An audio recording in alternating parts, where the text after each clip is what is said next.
Sige. Okay, so magandang araw po sa aming mga viewers and welcome sa aming 8th episode dito sa Legal Lounge with Attorney Bueno and Erica Guevara. Yeah. So kung makikita po ninyo, bago ang aming setting for this episode, medyo lumabas na muna kami sa aming opisina. Oo. No? At medyo gloomy po ang weather dito sa Pasig City. So kamusta ba ang weather sa inyong mga tahanan? Ngayon po ay napakaganda ng ating pag-uusapan. Sobrang init na topic at alam ko magugustuhan ninyo mga kamarites ko dyan ha.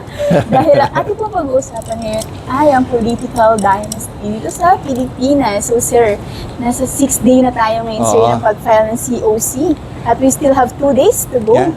Until October 8 para ma-officially end ang pag-file ng COC. At maraming sorpresa Yes, ang ang dami. dinadala nitong pagsasampa o Kung medyo sumite ng tambay COC. kayo sa Facebook, alam ko, alam nyo, at kilala nyo kung sino-sino mga sinasabi namin na to, no? Oo. So may mga influencers tayo. Oo, Very mga- shocking. Number one, we have Diwata Pares. Yeah, si Diwata, surprising, na dating biglang pinipilahan lang dyan sa Pasay. Oo. Ngayon ay nag-file na sa Senado. na party list siya. Yes, Party list. Oo. We have Vilma Santos and family. yeah, Vilma Santos, Lucky Manzano, at yung kapatid niyang bunso Yeah, na kay nagsumite Ralph ng Recto, COC sa Batangas. So almost the whole family ngayon. Ang medyo tatakbo surprising dito kasi nagulat ang tao. Kasi si Vilma filed her COC as governor. Pagkatapos, ang vice governor niya, si Yung anak niya Lucky. mismo, yes. And then ang congressman din niya, yung anak Yung niyang isa pa bunso. niyang anak. So, maganda pag-usapan to. It's about political dynasty.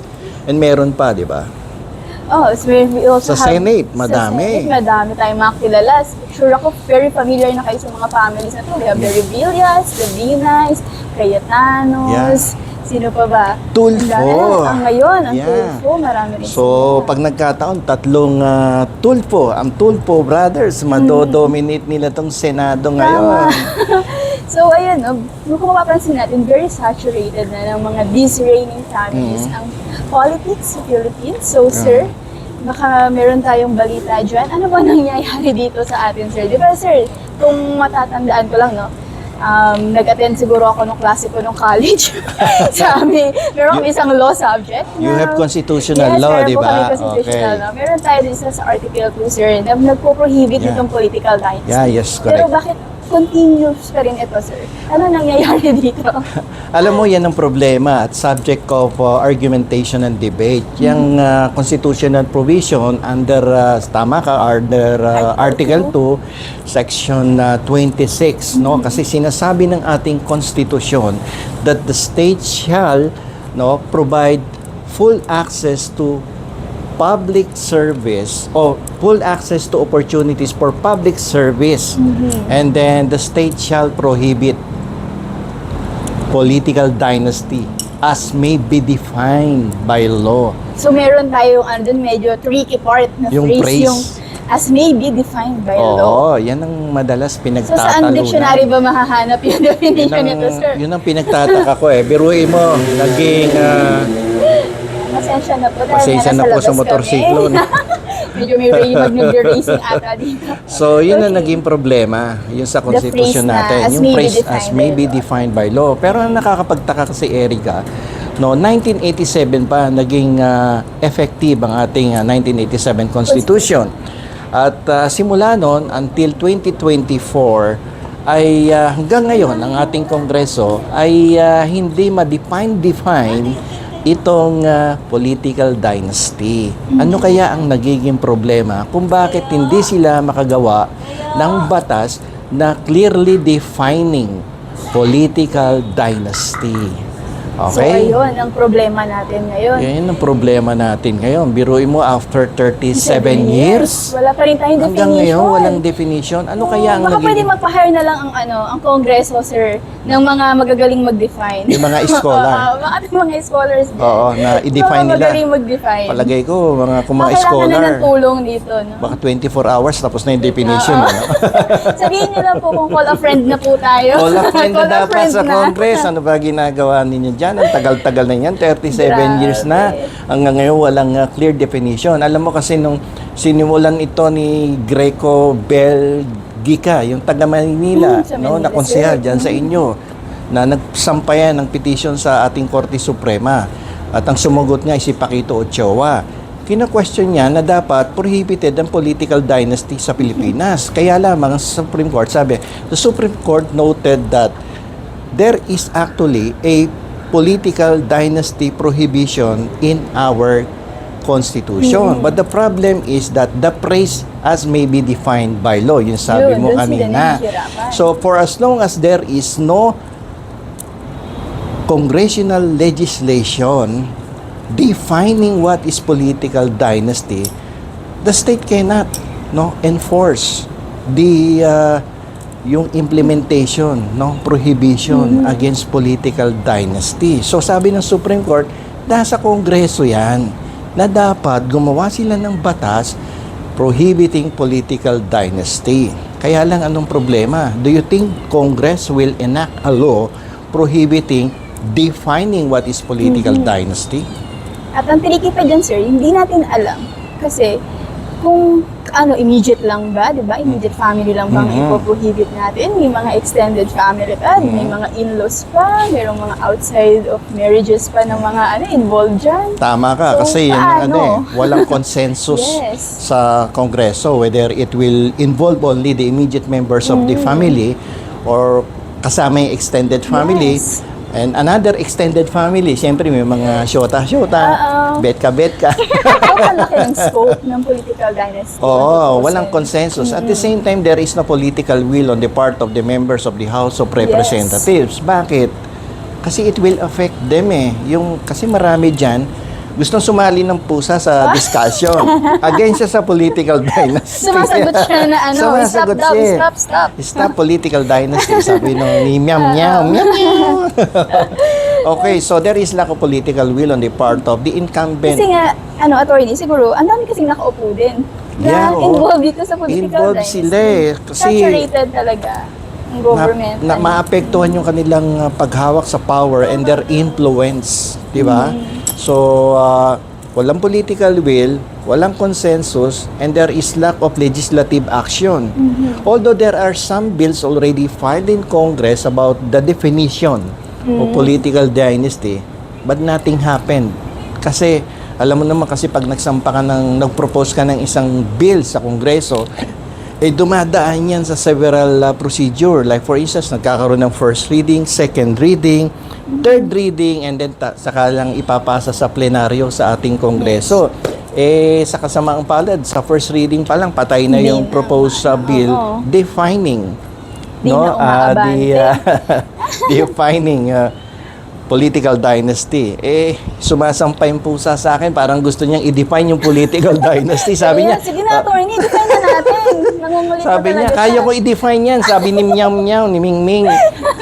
So, ayun, attorney. Hanggang kailan kaya maghihintay ang taong bayan sa reinforcement na Alam mo, mas maganda na ang initiative will come from the voters themselves. Tama.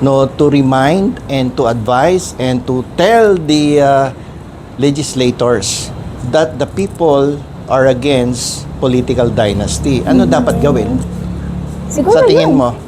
Ako, attorney, as a youth or part of the millennial generation, I think let's just stop voting these families, Yung mga nagsasabi, makilala na natin, paulit-ulit na. Bigyan naman natin siguro ng chance yung mga baguhan na makapasok naman dito sa Senado. Like, ang daming gustong pumasok na may mga gusto talagang patunayan. Bakit tayo magtitiis sa mga subok na natin na wala naman talagang nagawa? Porket kilala lang, di ba? Yan talaga yung number one na factor At naging artista, yan, namigay, nakilala. Ang magandang gawin dyan, whether or not maganda yung ginagawa ng isang pamilya sa ating gobyerno. Like for instance, in the case of Vilma Santos. Si Vilma Santos naman, okay naman siya. Mahal naman siya. Mahal siya ng mga Batanggenyo. Yes. So kaya lamang medyo nagkaroon ng konting bahid dahil sa usaping political dynasty kasi nga kinuha niya si Lucky Manzano. But it is the people who will decide. Yes. So kaya lamang para naman mabigyan natin ng aral itong Kongreso na after 37 years hanggang ngayon hindi pa nila dinidefine yung political dynasty. Siguro we need to sacrifice. Tama. Kahit palagay mo ako, fan ako ni Vilma Santos. Di ba? Kahit Vilmanians ka pala noon, attorney. Tapos kandidato silang mag-anak. Although gusto ko silang iboto, But I wanted to send this message. Nagulat ako. But I wanted to send this message to Congress na let's stop political dynasty. Kahit gusto ko yung si Vilma Santos, hindi ko ngayon iboboto yan. Tama. Miski si Lucky. Para lang to relay this message to Congress na, teka muna, umaksyon kayo, there must be a legislative action defining this definition of the political dynasty. Gusto niyang i-share yung kanyang idea about political dynasty. Yung Kimikis-kis sa cute paan na namin Mingming itong si ito. Mingming. So yan, wag natin siguro kalimutan din, attorney, na the power naman is really in the hands of the voters. Yes. Wala sa kanila ang power. Kung hindi Yeah. natin sila boboto, wala sila sa posisyon nila. Actually. Tayo ang mag-decide. Nasa taong bayan po ang desisyon. Kaya tayo ang dapat magtulong-tulong dito. Diba? Kaya nga sabi nga Mm. sa ating constitution, ang power talaga directly comes from the people. Grabe. Sumampa na dito. Talagang gusto niyang i-share yung kanyang opinion about political Yun lang yung dynasty. maganda kapag nasa labas na may mga Grabe. mga surprises na na-experience. Para kasi Diwata, masurpresa ka. Tumalon dito sa hita ako si Mingming. Kanina pa siya. Kanina sa'yo kumiskis sa Kaya hita nga mo. po eh. Okay, so ayun. So Sumampa na siya ayun, doon. finally nakaakyat na siya. Congratulations. So again, the initiative po ay nasa ating mga kamay, right, Yeah. attorney? So if you want to stop this political dynasty, then us being the voters, kaya po natin yung gawin. Yeah. And this is also to send message authority to the Congress, Yeah. no? Na baka finally makapag-decide na sila if ever na hindi na natin sila boboto yung mga families na to, hindi mananalo this coming election, baka makapag-decide na ang Congress na ma-review na tong definition na to. Kaya, ang dami kasing magagaling na Totoo naman. pwedeng maglingkod sa bayan. Kasi nga, yun yung purpose ng Article 2, Section 26, na dapat mo-open sa public yung opportunities na yan, no? To extend or to provide public service. Pero kung magkakaroon ng political dynasty, paano pa ma-open yung opportunities for public service kung nangingibabaw ang political dynasty? So, this is the time for us to act. The youth sector at kaming wag na natin pag-usapan yung Mga experience na. mga experience and matured, Yes, no? matured. People magsasanib puwersa upang magbigay ng malakas na mensahe sa ating kongreso na tigilan ng political dynasty. Okay. Yan. So, yun po. Once again, we encourage everyone na if you want a better future for our country, now is the time to decide. Yeah. Okay, let's stop the political dynasty. No, someday, tayo naman yung mapupunta sa posisyon nila, ng ating mga experienced ones. matured. Oo, so we decide for our future. Ano ba yung gusto natin sa future natin? And so let's do our research. Huwag tayong magpadala sa sayaw-sayaw lang, mga nagsasayaw-sayaw sa TV. Ang tawag din, budol. Nagbubutots-budots. At Let's merong do our pakanta-kanta. research. Oo. Tama. Hindi doon nakukuha Hindi ang nakukuha doon paglilingkod dapat ang sa taong bayan. bayan, yes. Oo, dapat kasi alam mo sa pagpili ng kandidato, palagi mo lang tatandaan yung mga letter C. There must be competence, the character of the candidate should be scrutinized, and tinatanggal niya yung camera ni Mingming. Inikot niya. Hi. Oopsie. No. Yeah. Okay lang yan. Magpa-closing ka. So, Delikat na lang gusto sa na closing. i-close ni Mingming ang ating episode for today because she was not given the chance to talk and share Baka her yung definition niya, attorney. Oo, mukhang napaka-importante ng kanyang pagkakaintindi sa political dynasty. Okay? So, ayun po. Maraming salamat po sa panonood ng Legal Lounge and please expect more topics like this, Yeah, no, oo. attorney? Since nasa na tayo, season na Election. tayo ng election. Oh, yeah. So, sana ay halubilo po kayo sa amin sa comment section. Please let us know your thoughts. Bakit kayo mga gustong i-share para mapag-usapan din namin. Yeah. Meron kayong mga topics na gusto nyo na pag-usapan po namin. No, very experienced and sana po dito si attorney sa mga ganitong topics. So, ayun, maraming salamat po. Okay, so sa mga subscribers, followers, viewers natin, this is the start na gagawa tayo ng mga blog articles na ganito na tungkol sa politics, no? Paminsan-minsan gagawa din tayo ng mga articles about our programs na pinopromote sa Espanya, sa Canada at sa Germany.